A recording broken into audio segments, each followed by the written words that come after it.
Well, there's really two distinct concepts. The first is the discount rate with which we establish the present value of cash flows to the government, how we score it. That's different from the interest rate that the borrower pays to the government.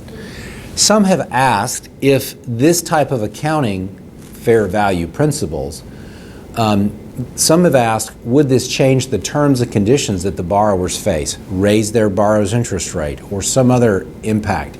And the answer is it very well could if that particular program relies upon borrowers' interest rates to help pay for the cost of the program. If the program is more expensive and the cost of the program is covered by the borrower's interest rate, then it follows suit that a more expensive program may require a higher borrower's interest rate to keep the same amount of budgetary resources, to consume the same amount of budgetary resources. So there's not a direct connection between fair value and the terms and conditions that the borrower pays, but there is a link, although not a direct link, but there is an indirect link. I think in fact most federal lending programs are designed to satisfy a failure in the market, or rather to say they're designed to provide loans to people who could not get them otherwise. And I think changing the way we score those loans will not change that fundamental economic reality.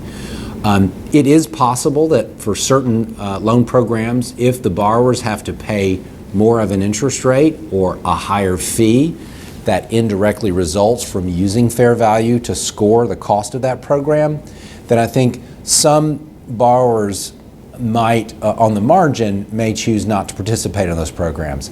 But in the main, I think most of the federal credit programs will not fundamentally change. They'll just become more expensive, some slightly so, some perhaps materially so.